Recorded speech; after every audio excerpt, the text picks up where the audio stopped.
Hello, listeners. Welcome to a new episode of my podcast. Luke's English Podcast is made possible thanks to kind donations from listeners. And I must say a big thank you to those of you who have donated to the podcast. You make a big difference. It helps the podcast to stay alive. You help me to pay for, various costs that are associated with doing this, website hosting, podcast hosting, and those sorts of things. So thank you. If you'd like to donate, you can just click a donate button on my website. At the moment, PayPal is the only way that I can do donations. As you'll hear in this episode, there are other options which I should be exploring. But anyway, at the moment, it is PayPal. So thank you if you have made a PayPal donation. That's extremely kind of you. Thank you. Also, the podcast is made possible thanks to the premium subscription.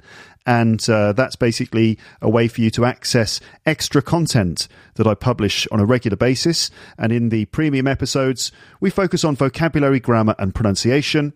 And I cut out a lot of the work that you would have to do yourself and essentially kind of lay it all on a plate for you. And all you have to do is listen, follow me, do my memory tests, and also do the listen and repeat pronunciation drills in order to work on your pronunciation and your accent and stuff like that. You can get all the episodes in the Luke's English Podcast app, which you can download free from the App Store. Just search for the Luke's English Podcast app. And if you'd like to know more about Luke's English Podcast Premium, if you've got any questions about it, most of those questions should be answered on my website. And this is also where you go if you want to sign up. Just go to teacherluke.co.uk/premium info. teacherluke.co.uk/premium info. Okay, nice one.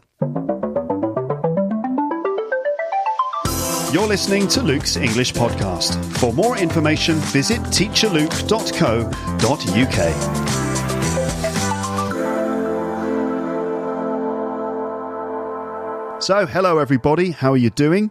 Thanks for choosing to listen to my podcast today. I hope you enjoy it. In this episode, you're going to hear me in conversation with Tasha Liu from China, the listener of this podcast who came second in the WISBOLEP competition. Let me explain quickly what the WISBOLEP competition is for that one person who doesn't know, okay? If that's you and you don't know what WISBOLEP is, hello, I'm now going to explain it to you in one single sentence. You're welcome. So here it is, the competition summarized in one single sentence. So, WISBOLEP stands for Why I Should Be on Luke's English Podcast and is a competition I ran at the end of last year in which the prize was to be interviewed by me in an episode, the winner of the competition being the one who received the most votes from listeners after I played all of the 2-minute recordings sent in by the competitors in episode 692 of this podcast. There you go. Wala Muma from Syria was the overall winner. You may have heard her episode. It was published last month. If you haven't heard it, I highly recommend that you do so. It's episode number 703, and Wala explained in some detail how she improved her English to a good level despite the hardships that she faced in her life. It was an inspiring episode, to say the least. We focused on Wala's approach to learning English in that conversation, both her attitude and specific things she's done and continues to do to improve her skills. So the focus was definitely on learning English. The conversation in this episode, though, focuses mostly on cross-cultural understanding. Wala is quite a hard act to follow, I think, but, we're not comparing here, you know what I mean? It's not a competition. Actually, it is. It totally is a competition, isn't it? It was a competition anyway. But for me, the competition part is done. And now it's just a case of listening to Lepsters who were chosen by the people who voted in this competition. And the spirit of this competition was always about this: finding some interesting guests to talk to on the podcast and letting some Lepsters speak a bit and share their experiences. So let's see what insights we can learn from other learners of English around the world. And let's celebrate the citizens of Lapland. Everyone has a story to tell. We can all learn things from each other. All we have to do is just listen. So now that I've said that, Here's a brief overview of the content of this chat, brief being the word. So first of all, there's a bit of getting to know you, as this is the first time I've ever spoken to Tasha. So we talk a bit about her studies and where she lives and so on. Then we move on to the things she hinted at during her competition recording. And overall, these things are ways to get to know China and Chinese culture a little bit more in a personal way. So this is a cross-cultural exchange here and a chance to get beyond the stereotypes and cliches and find out some real things about life in the most populated country in the world. There's the story of how her father managed to stop drinking, which might tell us some things about family life in China. And then we talk about some of the commonly held beliefs about China, particularly beliefs held in the West, such as the way Chinese people eat. Do they, in fact, as the saying goes, eat anything with four legs except the table and everything that flies except planes? And helicopters as well, I suppose. Do they eat like that, or are they more discerning in their eating habits than that? Another assumption that people might have is that China is quite undeveloped in certain ways compared to the West, or how it could be ahead of the West in various ways too, like the way technology is used, payment systems, for example, and the idea of the cashless society. And there's more detail about what it's really like living in China today. Just a heads up before we start, and we're going to start any second now, there were some technical difficulties during the recording of this conversation due to a slightly poor internet connection between the two of us. And this meant that sometimes we couldn't hear each other properly or the connection just failed. I think I've saved it in the edit. I've been working on the editing of this, and I think I've managed to cut out those moments where the connection breaks down, and I've sort of solved those issues and things. But there may be a few moments where the bad connection affects the flow of our conversation slightly. It shouldn't be too bad, but I thought I'd mention it anyway. Okay, so now I've done my introduction, let's get started properly, and here we go.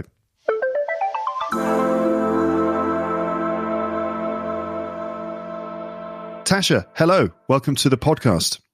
Hi, Luke. Thanks for inviting me here, and thanks for the listeners who voted for me. I'm really thrilled to be here. Yeah, congratulations. You came second in the competition. Yeah. Wala is absolutely wonderful, and she's got so many votes. I voted for her too. Yeah, lots of people voted for her. I'm talking to her I'm talking to her later on today, this afternoon, in fact. So are you going to finish talking to all of us, the 6 of us, during one day? I'm not going to do them all today. I couldn't do that. It's too much.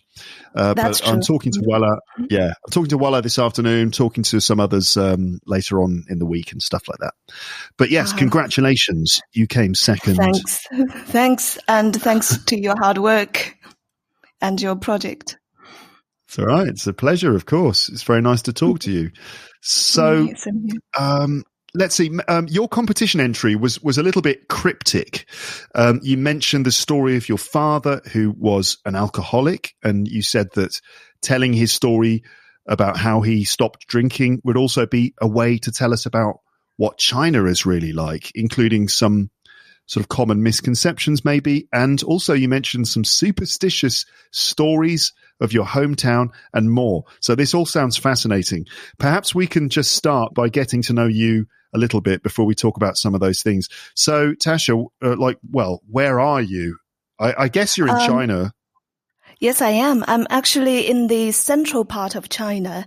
It's called Henan province, one of the most populated areas in China. In this province, the population is probably around 0.1 billion. Sorry, too large a number.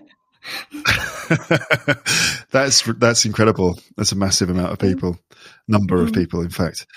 Okay, are you in the sort of countryside or in the city? What's? I'm in the capital city of this province. Okay, it's called what is the capital? It's called Zhengzhou. Zhengzhou. Yes. Yeah. Is that right? Zhengzhou. Yeah, very good. Talented in languages. Oh well, I'm not sure about that. Zhengzhou. Is there a tonal thing there? Do I have to get the tone of that right? Because I understand that Chinese is a tonal language. That's true. And the first character is the fourth tone, zheng. And the second character is the first tone, flat tone, zhou. Zheng, zhou. Zhou. Wonderful. Yeah. Okay. That's great. That's great. So we don't really know much about you, okay, Tasha? So can you just tell us a few things about yourself that you think that maybe we should know? Yeah, sure. I am also teaching English in a university in Zhengzhou, in Henan province. And I've been to the US and spent 1 year there as a Fulbright exchange scholar. I've got a degree, a MA in English literature, but at the moment I'm doing another one in international relations. English literature, was that in China? Yes, it was in China, and virtually I didn't learn much because I was not a good student. Okay. For my generation, people tend to just learn, study, and then get a permanent job. That's like the golden road for most people, and I followed that pattern. But then it was just a little bit ridiculous because when we were so young, we didn't really know what we were interested in. So I chose English literature and English as my major, and now I regretted it. So I'm doing another degree. Why do you regret it? Well, literature is very important, but I don't think I've got so much time to understand all the, human stories, human emotions, the world. There are more practical issues that I do not quite understand. So I think literature is like more of an ultimate goal in my life, not the first goal in my early stage of life. I see. Can I ask what you read as part of your MA in English literature? Oh my God. Can you remember? Yeah, not so much. I remember Kubla Khan, like several poems, like Romanticism, William Wordsworth, Coleridge, poetry and stuff, American poets, Robert Frost, and so on. But I particularly remember one course called John Milton Studies. Oh my God. Paradise Lost? Yes, exactly. You understand how difficult it was. And I also took Latin language for about 1 semester. That's useful. That's maybe depending on how you define useful. I've totally lost it. Yeah, well, it's not exactly it's not something you need, is it, on a daily basis? Latin?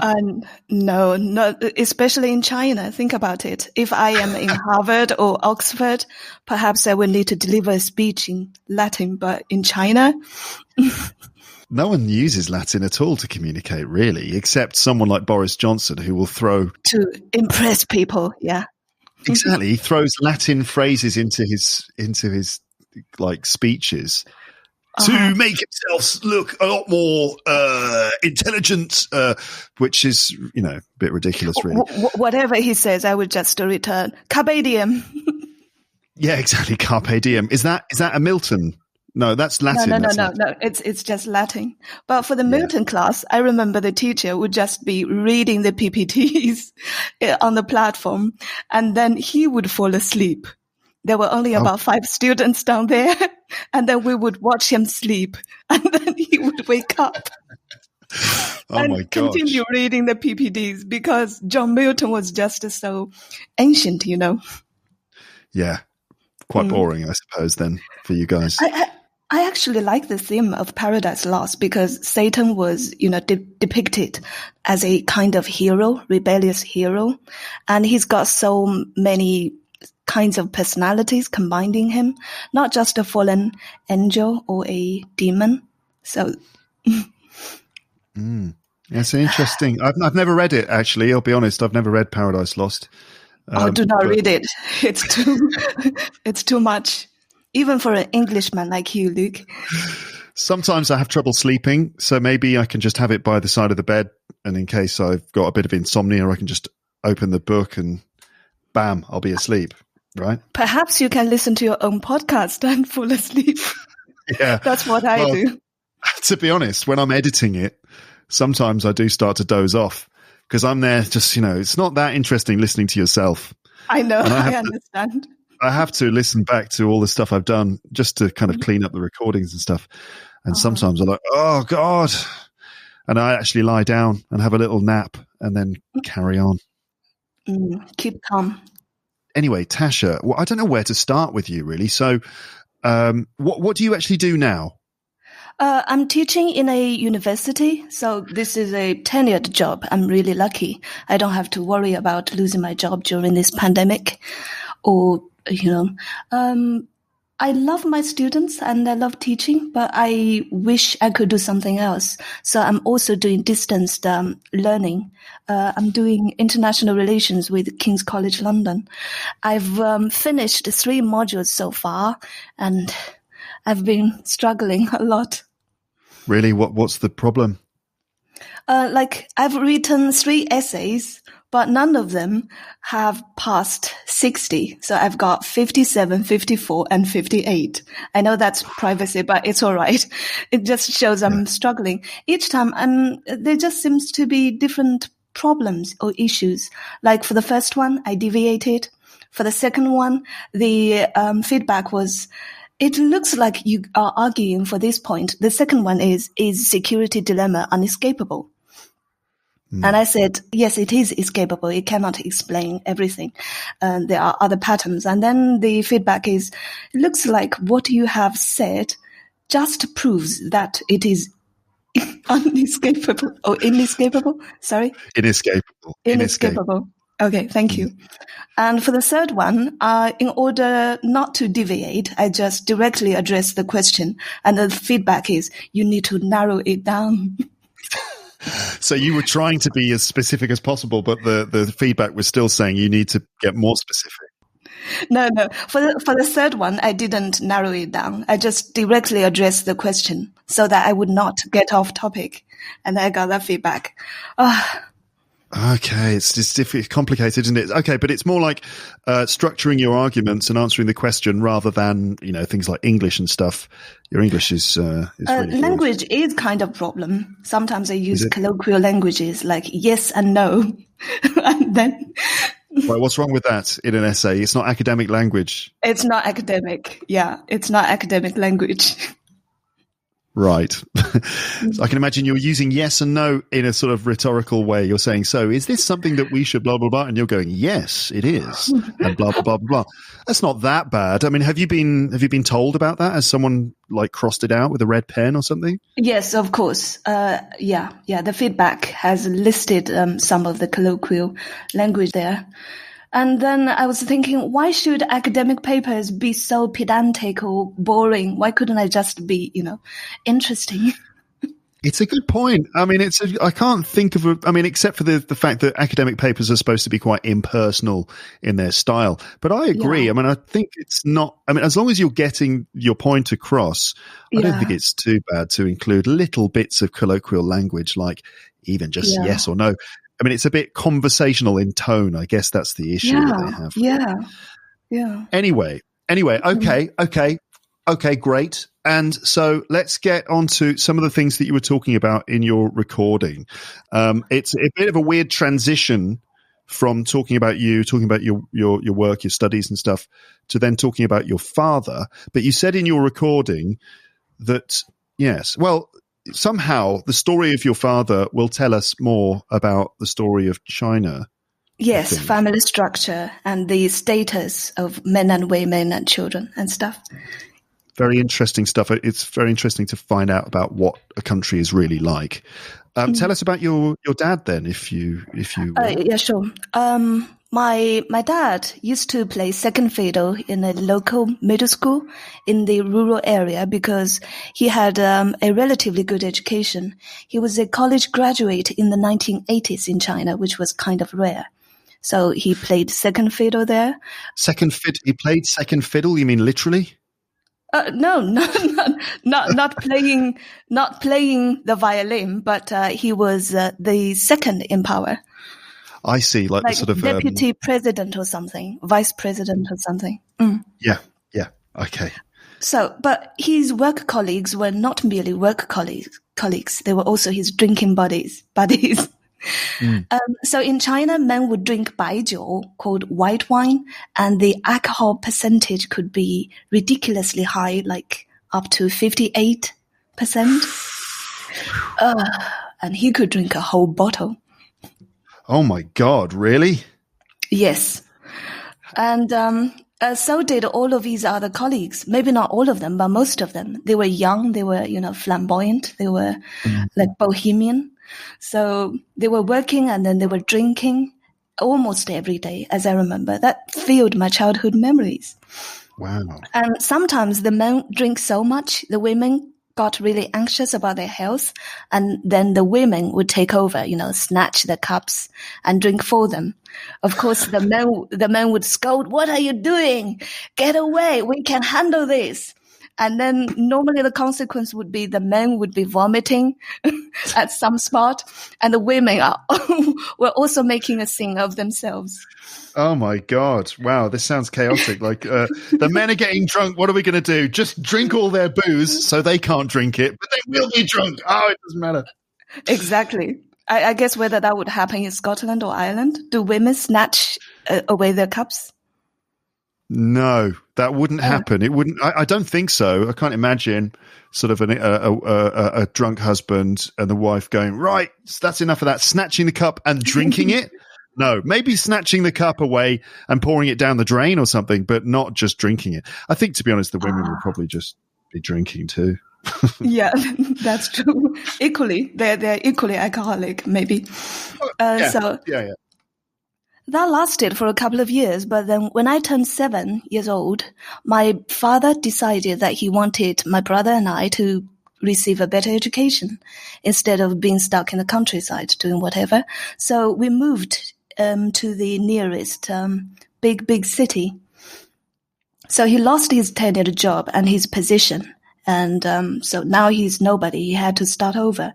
For the original several years, life was a little bit hard. I remember my mother going to the market, picking up yellow leaves for us to eat. Yellow leaves? Yeah, yellow, withered vegetables, because we couldn't afford fresh fruit or vegetables. Yeah. But then my father was still an alcoholic.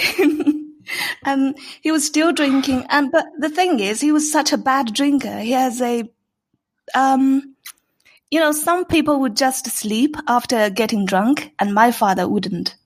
Nobody would like to get close to him when he got drunk.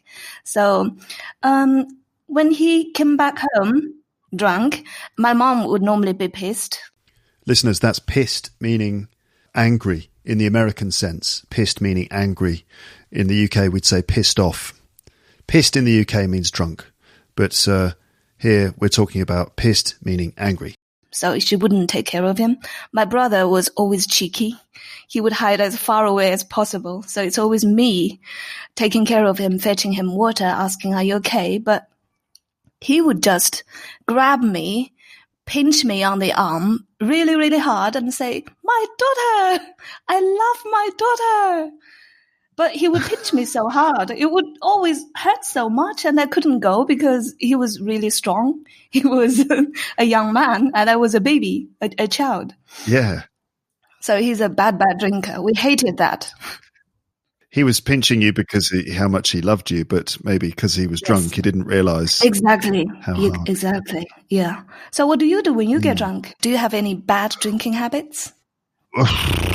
Well, these days, I mean, I don't get drunk really in the way that I used to when I was younger. But when I was a teenager, maybe 18, 19 years old, as an English guy, I'd go out on a Friday night, drink too much beer, and then get a bit leery. Do you know what leery means? Provocative, something like? Yeah, just like the typical English, way. You kind of get a bit loud and a little bit, what's the word for it? You just get loud and not aggressive. I was never really an aggressive drinker. I never drank that much. But if I did go out and get drunk with my friends, we'd probably get loud and maybe do things we shouldn't do.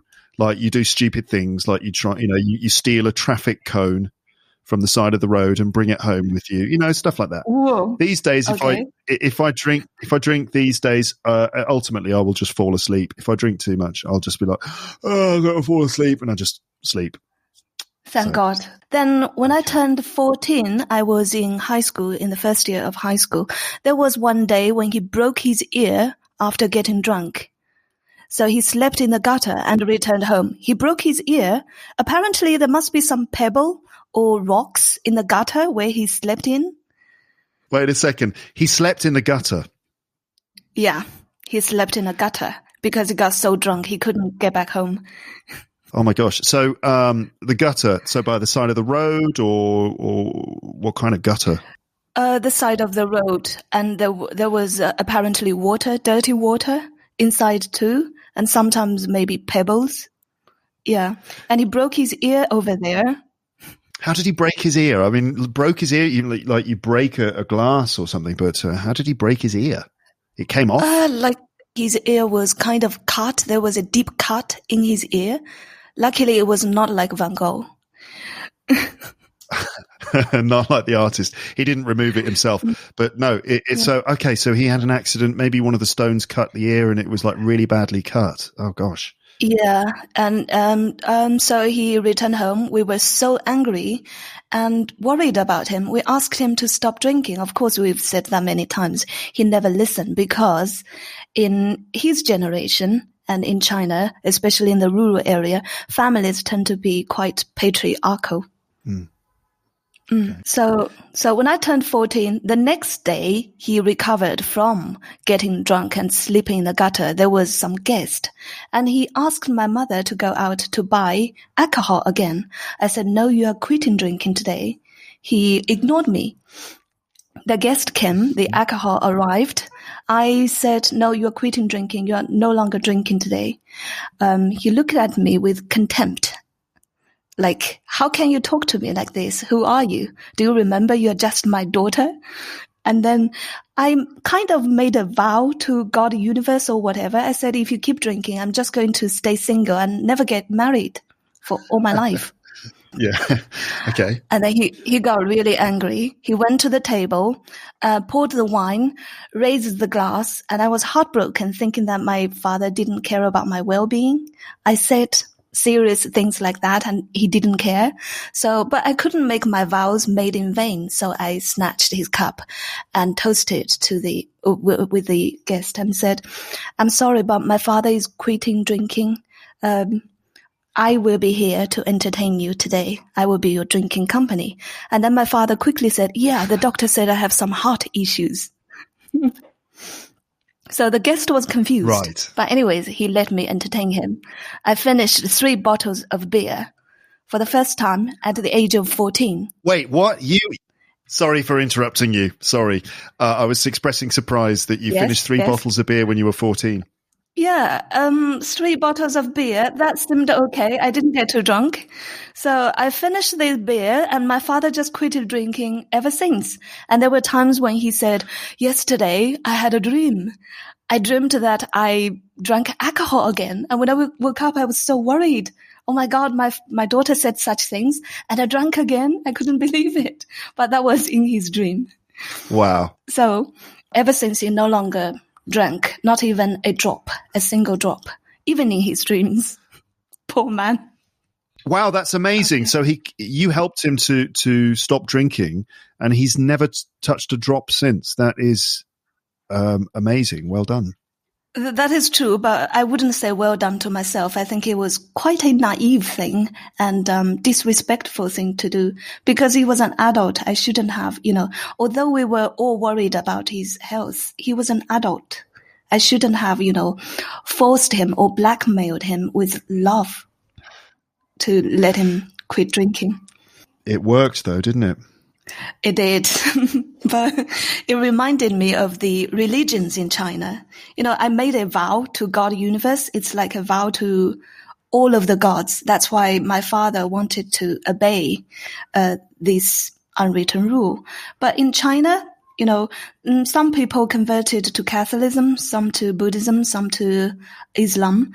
But in general, for the rest of us, we have pragmatic religions. Yes, I see. So what does your father's story tell us about China then? So this vow, the vow I made to the universe God, or the God's universe, meant that we were quite pragmatic. It means we don't worship the gods because we worship gods, but because we want to get something. For example, in China, if you want to get rich, you worship the fortune god. If you want to recover from illnesses, or if you want to pray for the health of your families, you worship the medicine god. If you are going to travel and you want to be safe, stay safe, you would worship the war god like Guan Yu.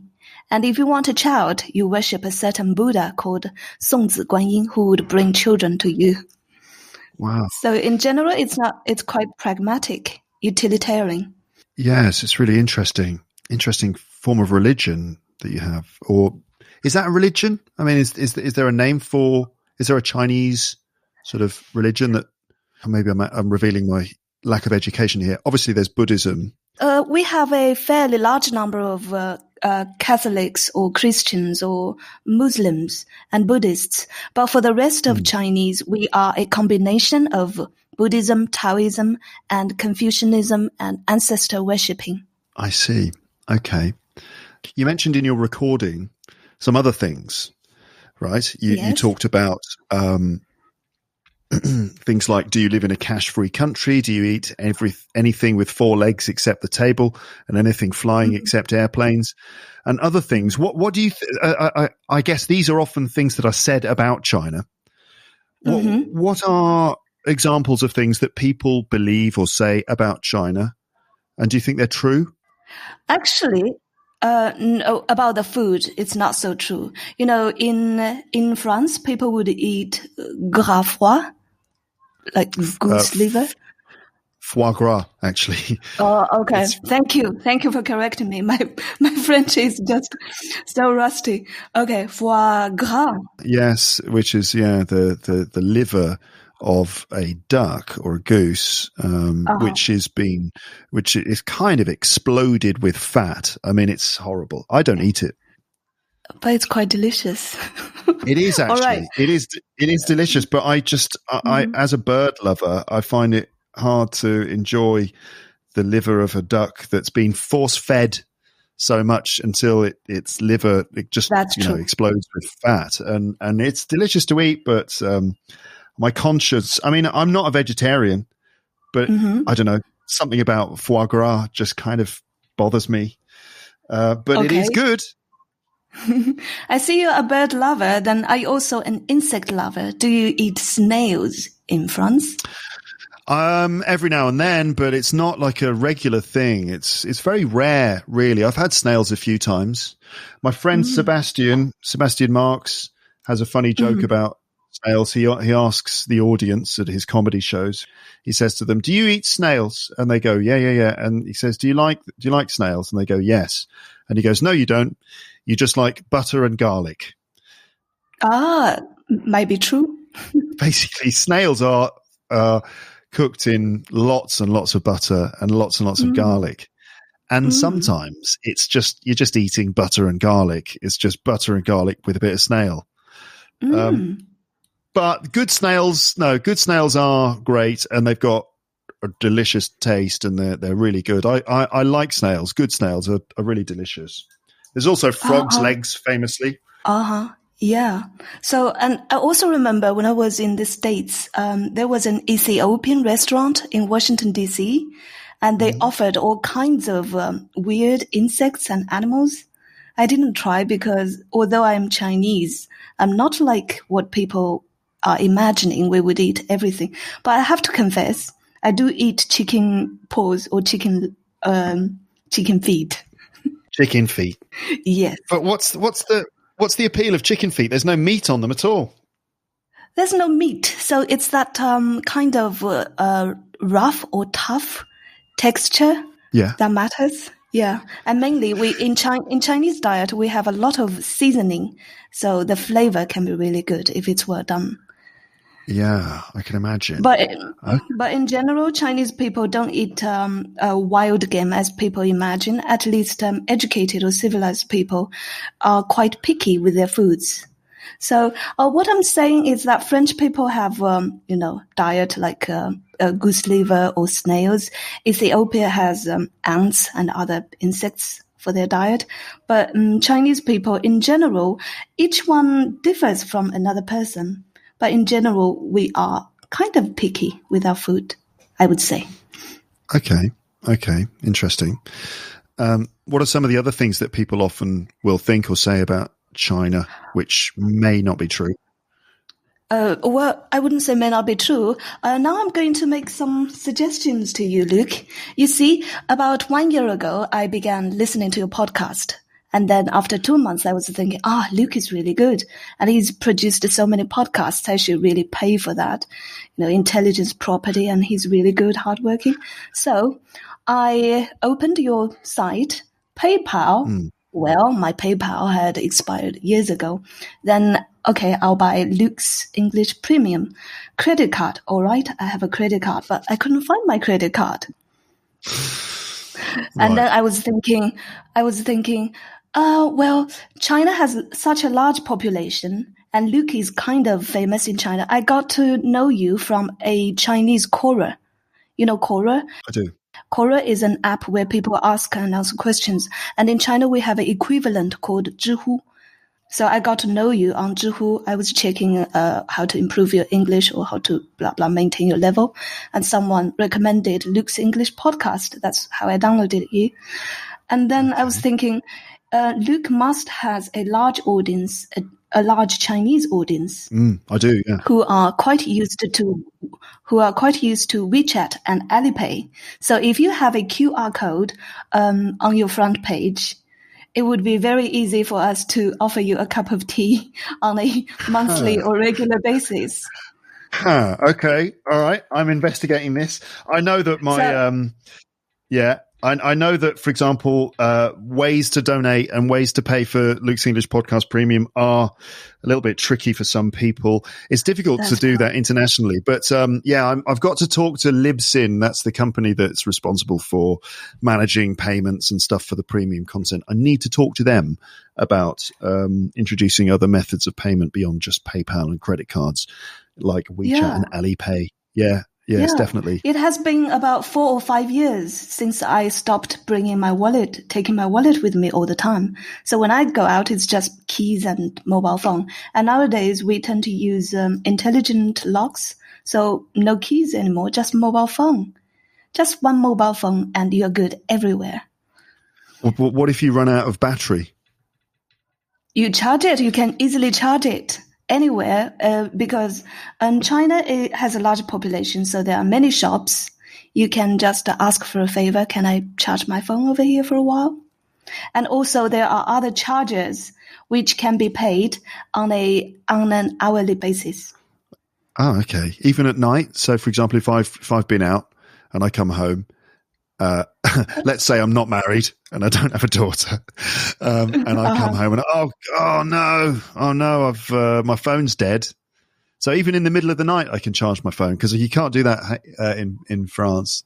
Middle of the night, everything's closed. But also you can carry a portable charger with you.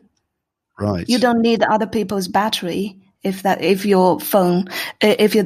battery on your phone would really die very fast. But the thing is, not everybody in China could use this cashless payment. Some older people or less educated people can't use it. The interesting thing, though, is that some beggars in the street would have a QR code in front of them. Oh, wow. That's a new kind of begging, like high-tech begging. That is very new, but I wouldn't give money to these people because in order to have a QR code or WeChat, I think at least you need to have a bank account. But if you're really, really so poor, so disabled, you wouldn't be able to have a bank account. I don't know. But it's interesting to see people using QR codes so much over there.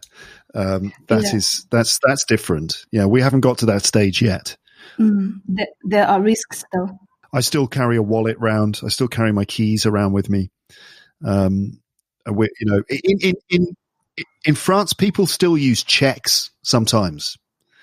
It's still quite common to pay for stuff by check, right? So getting the checkbook out, signing it, writing the amount in, tearing it off and giving it to the person. Like checks in shops, people sometimes pay with checks. Hold on a second, listeners, right? I'm listening back to this as I'm sort of, editing it together and stuff, and listening to myself suggesting that in France people still use checks all the time.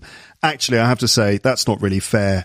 Maybe 5 years ago I noticed that people still use checks more than they did back in England. But these days, I have to say, I can't remember the last time I saw anyone use a check. I can't remember the last time I actually used a check. So it's not entirely fair. And I just wanted to correct myself on that, all right? Because, I don't want to give the wrong impression about France, the country that I live in, the country that I love. Okay, so I've been thinking about this and thinking sometimes I feel like I'm a bit mean about France, and I don't mean to be. I don't want to be. I don't want to be mean. I don't mean to be mean about this country, all right? And I think that's all I need to say. Let's carry on. All right, then, here we go. When someone comes round to fix something at home, like if they need to fix the heating system, I'll pay them with a check. But I haven't done it for a while, so I can't find any of my checkbooks.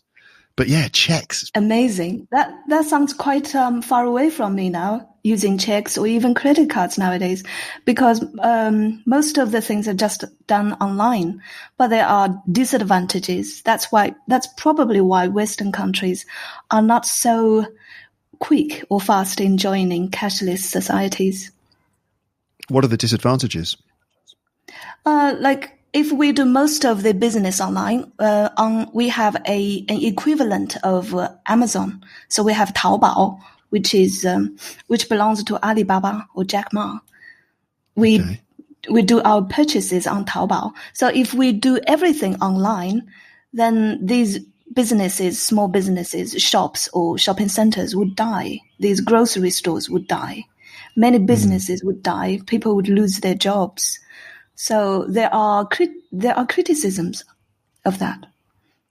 And also the older people or uneducated people being unable to use such methods. That's also a big problem. So now when we are at the train station, we have the QR codes. And also we have the traditional methods too. We can't abandon the other people. No, you can't leave everyone behind. Yeah. Let's see. Another thing that people, I think of, certainly in the West, when they look at China, they imagine that you don't have that much freedom. We think. I know it's coming. Yeah, you think there's a lack of democracy. We think that there is some social control. There are regulations or limitations on how much, of the internet you can use. People are forced to use VPNs and things like that. A lot of stuff is blocked. What's it like on a sort of political point of view? Is that not a good question? It is a good question, but should I not ask you that? No. It's you have the freedom to ask whatever question, and it's my problem to think about how to reply or how to answer your questions.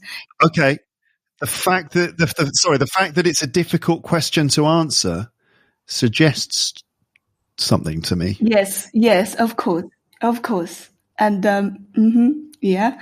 Anyway, I'll let you respond if you can, but let's see your political response. You're going to be like a politician here. I think it's a great question. I expect you're going to be like Boris Johnson in the sense that you've got to be very careful. No. I tend to be honest because I was chosen by the lobsters. So I tend to tell people what a real China is, but without getting me into any sort of trouble or anything. Recently, several people attacked the Capitol Hall in the United States. And before Donald Trump went down, Twitter and Facebook banned him, and even Google and iOS system banned him totally. that had caused the debate, that had heated the debate as to what is freedom of speech. Doesn't the president have the freedom of speech? How could you ban him? And then other people are saying, well, Facebook and Twitter are private-owned companies, so they have the freedom to to stop serving people who they don't like. So what I mean is the line of freedom of speech is quite blurred, even in the United States.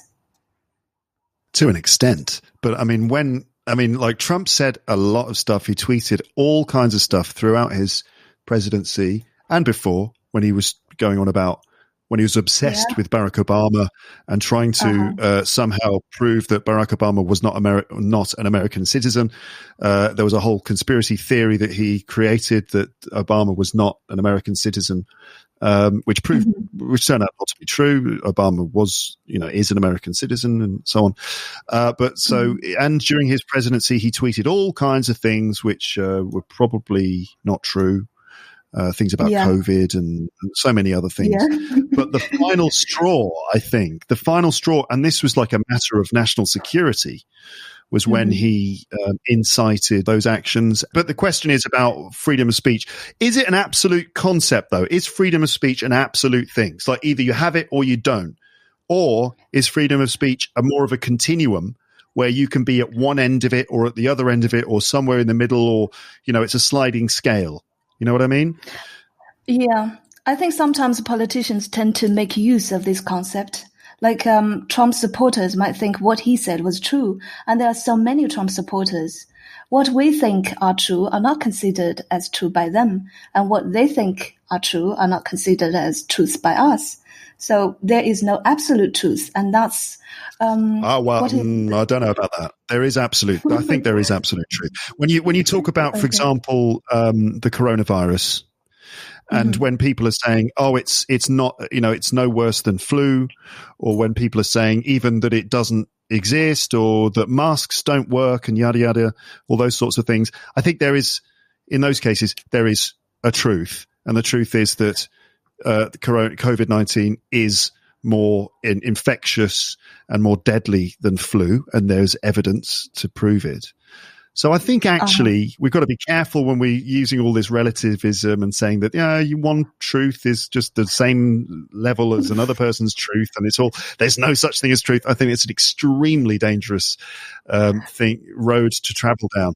I think you are right. There is, of course, absolute truth in some field, but there are some field where the absolute truth is yet to be known, if that makes sense. Okay. So the freedom of speech sometimes is hard to, obey or even define. Okay. Yeah. No, I see that. I can see that, definitely. Yeah, sorry. And in China, I would say yes. Not the citizens are not so enthusiastic about politics.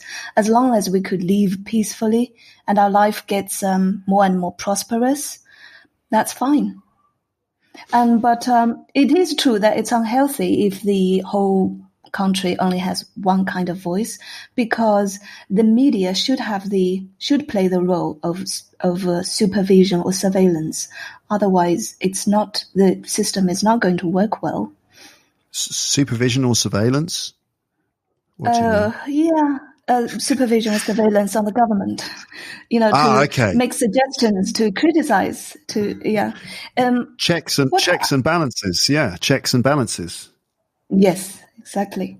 So I really like the point that you and your dad can talk about Boris Johnson and the government so very frankly, and you could make funny cartoons of them. But yeah, I have to admit that in China, our cartoons of the politicians would have to be mainly positive. There are some realistic reasons, though, because we have a large population and some are not educated, and some of us can, even me, relatively well educated, can be easily misled by other people because one would not know everything. Sometimes we'll make bad judgments. I've heard this. I'm not taking a strong position. I'm not trying to convince you of things. I mean, what's the point? But I have heard that before, that sort of some countries, they say, yeah, we have, essentially sort of autocratic governments here, an autocratic government. But that's good because it's a big country, and we need everything needs to be kept under control, and so some level of autocracy is a good thing because otherwise there'd be chaos and no one would. The country's too big, the population's too big, so we need this kind of leadership to just keep everything under control. It takes time. It takes time to advance to the next level, but we certainly don't want it to be chaotic because if something falls down, who would take over? It's mostly the military and blah blah. So it's going to be complicated. Mm-hmm. Yeah. Okay. It's a complicated situation, but daily life there. Is it good to live in China? Would you recommend it? Of course, there are better places and people have different preferences. I think you really enjoy Paris and London because they are developed. You have more freedom maybe. There are certain advantages in China like cashless and we feel kind of safe if we go out during the night. So in general, we feel quite safe and there is no war at the moment. So the pollution is kind of heavy. It's improving gradually, but sometimes still I could smell the smog or the pollution in the air. Yes. Interesting stuff. You mentioned in your recording. Yeah, sorry, go on. Yes. Go on. Oh, sorry. And also China is a large country. So if you come to visit, there are various places, different places for you to enjoy it because it's so vast. Each area is so different. Would you like to visit China someday? Of course, yeah, I'd absolutely love to visit. I mean, I want to visit everything. It's just difficult to do it all. But yeah, I'd love to visit China. I'd love to see the place. Although obviously it's so huge, it's mind-boggling. So it's not just a place. There are so many places there. But yeah, of course, I'd love to visit China. Definitely. I want to visit China, I want to visit Russia, I want to visit Brazil and all these other places. Definitely. Just, life's a little short to be able to do that. Maybe one day I'll do the grand tour of the world, the Luke's English Podcast grand tour. We'll see. You mentioned in your recording some fascinating, superstitious stories of your hometown. Do you have things like ghost stories and stuff? Kind of superstitious ghost stories, but I was too young. Probably what I remembered wouldn't be true. But I remember when I was about 6 years old, there was somebody who connects the two worlds. What is it called? Someone who connects the two worlds? You mean a psychic? Maybe a psychic. Someone who's like, I'm getting the name Steve. Is anyone picking up the name Steve? And then and someone in the audience goes, yeah, my dad was called Steve. And the psychic goes, yeah, Steve's with me now. Is that what you mean? In England, that's a psychic or a psychic basically. Is that what you? Yeah, there was no. In my hometown, in the countryside. So there was that psychic. I remember one year when one of my grandparents' brother died, and then in China, when people died before they were buried, they would have to remove the piece of white cloth on the face, so that he would know who are relatives and the relatives and families could be protected. But they forgot to remove that white cloth. So he was buried with that cloth on the face, which means he couldn't distinguish family members, friends, and other people. That's why people would say bad luck would fall upon us. And then we had that psychic in the tribe. Maybe not a tribe, but just a big family. Yeah. So wait a minute. Who was it who died with the cover still on his face? My grandpa's brother. Your grandpa's brother. Okay, so you're like your great uncle. Okay. And so the idea is that because he hadn't had the cover removed, he had the cover on his face when he was buried, that he wouldn't be able to communicate with his relatives in the afterlife. And no, it's just that with that piece of cloth, he wouldn't be able to distinguish friends from foes. In the afterlife? Yeah. In the other world, Okay. in the underground. So he might do harm to the families. Okay. The psychic came and said, bad luck is going to fall upon your family, your big family. Within 3 years, 3 people are going to die. Within 5 years, 5 people are going to die. Within 8 years, 8 people are going to die. And we thought she was saying nonsense. But afterwards, that really happened. In that big Liu family, in that area, within 3 years, 3 people died. 5 years, 5 people died. And 8 years, 8 died. And some died of accidents, like getting drowned. That's completely ridiculous to me. So, but my parents told me and relatives told me that is true, which I don't so much believe. But they counted: this person died, and that person died. So, well, wait a minute. I have to be skeptical. I'm sorry. I'm like kind of, challenging. I am skeptical too. It's just a superstitious story. I'm skeptical too. But yeah. Mm-hmm. I wonder, like, how many people are there in the tribe? Let me see. So there were 4 households in that area and another maybe 4 households elsewhere and then others.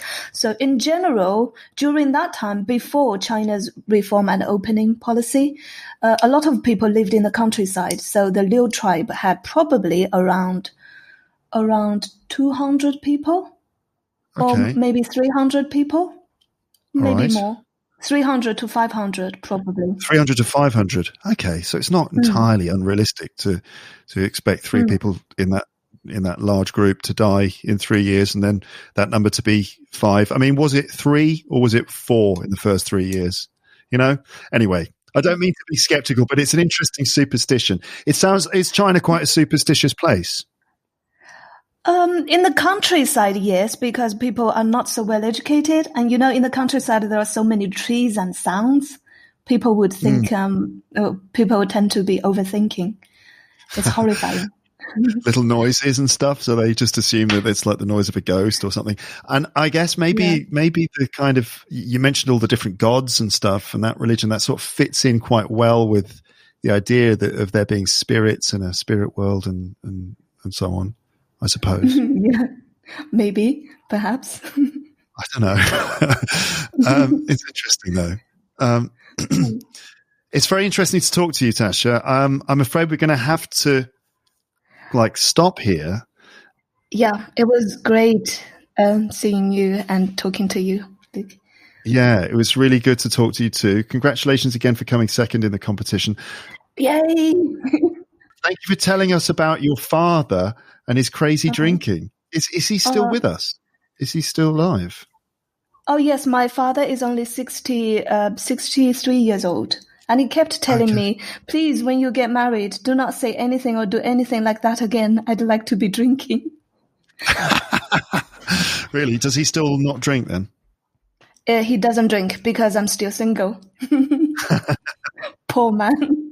Okay. Well, fascinating stuff. Thank you so much for talking to me and talking to all of my audience. And good luck with that distance course at King's College. Thank you, Luke. Your results are creeping up slowly. I'm sure that you're going to be getting into the 60s and the 70s in time. I hope so. Thank you. I am enjoying the learning anyways, given the low grades.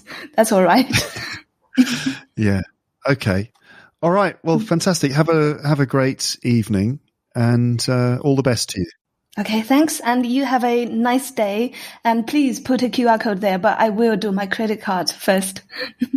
I will remember that. WeChat and Alipay QR codes. Yeah. WeChat or Alipay. Yeah. Okay. Fantastic. Thanks a lot. Thank you. Bye, Luke.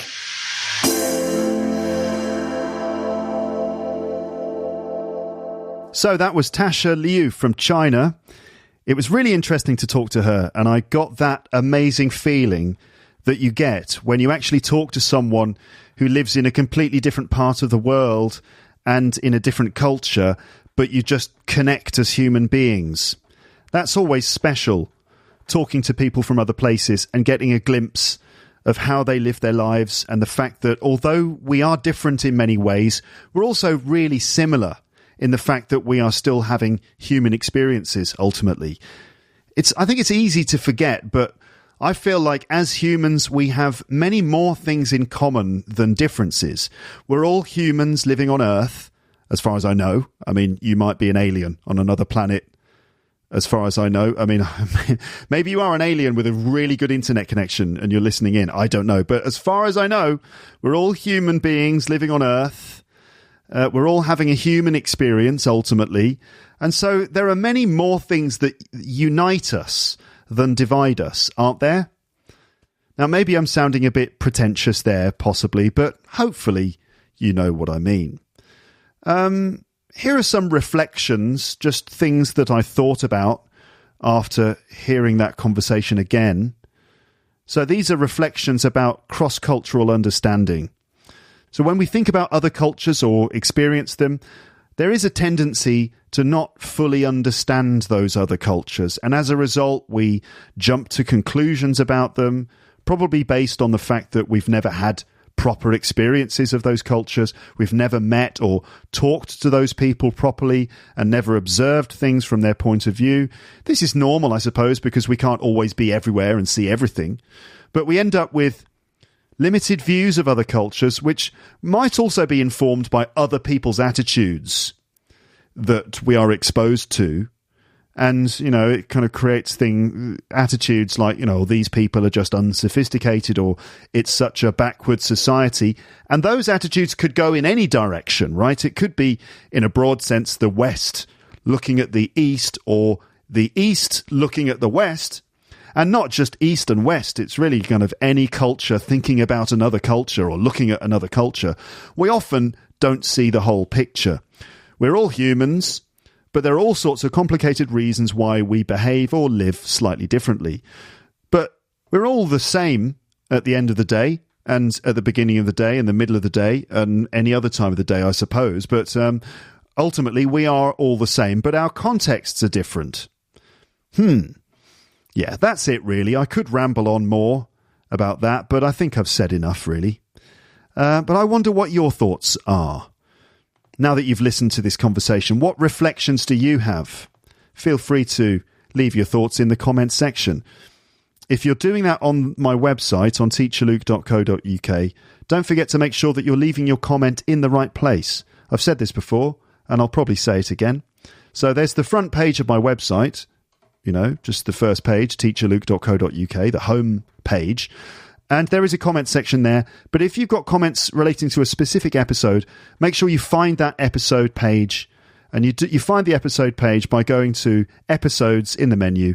That's the episode archive. And then you can click on the individual episode link and then leave your comments under that. Okay? That's the best way to do it. Otherwise, comments go here and there, and it's best to kind of keep them all in the right place. Also, you might be commenting on YouTube, because I do post these audio episodes onto YouTube as well. And obviously, you can leave your comments on YouTube too.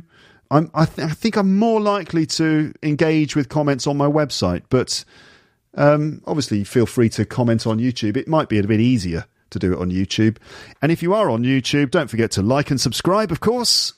Thank you very much. That helps the channel on YouTube quite well, and I'm gradually getting closer to the 100,000 YouTube subscribers mark, and then when I get there, YouTube will send me a shiny thing, which is important, isn't it? I think so. I'm not sure why, but it's some kind of signifier of some kind of an achievement. Anyway, I found it really interesting to talk to Tasha in this episode, and I just want to thank her again for telling us her stories and for being willing to share her comments about her country. Also, congratulations to her again. Second place is certainly nothing to be sniffed at. Right then, more competition runners-up will appear on the podcast in due course. Next up in the WISBOLEP series will be William from France. That will probably arrive in a couple of episodes' time, a few episodes after this, I suppose. I had a really nice conversation with William, which I think was just as insightful as the other WISBOLEP conversations we've had so far. If you've enjoyed this conversation with Tasha and the one with Voila, then I think you'll like hearing William's story as well. So that's coming up on the podcast soon. I'm working on new content all the time, including new premium episodes, which will arrive in the Luke's English Podcast app and on the website before too long.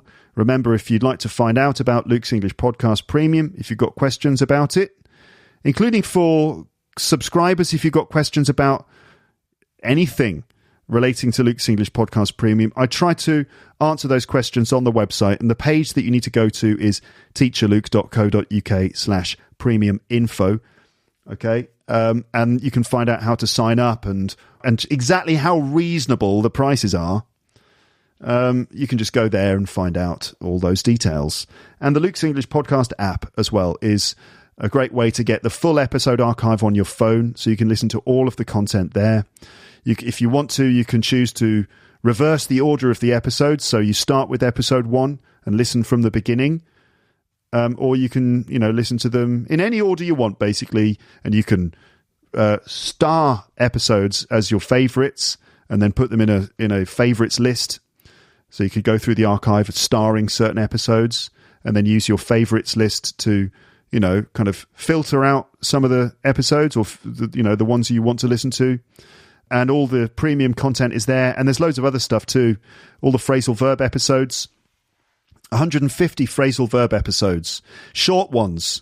You see, I can be concise. I can do short stuff. I've done 150 phrasal verb episodes that are all just a few minutes long. Now, the last 10 of those phrasal verb episodes are locked into the premium subscription, but the rest of them, 140 other ones, are all free. So it's a good way to learn phrasal verbs. And there's other stuff. There's videos that you can watch and jingles and other things like that. So if you want to download the Luke's English Podcast app, just go to the App Store on your phone and search for Luke's English Podcast app. And make sure you're spelling that correctly. Okay, Luke's, that's Luke''S. And by the way, that's not my name. My name is not Luke's Thompson. It's Luke's English Podcast because this is my podcast, right? It's a possessive, right? Luke's English Podcast. And podcast is PODCAST, of course, not podcat, not postcard. Luke's English Podcast app in the App Store. Okay, that's how you get the full archive. Because, iTunes or the Apple Podcasts app, you don't get the full archive of episodes there. All right, then. Well, this has been nice. Nice to talk to you again. And I'll speak to you again soon. Okay, but for now, it's just time to say goodbye. Bye, bye, bye, bye, bye, bye. Thanks for listening to Luke's English Podcast. For more information, visit teacherluke.co.uk.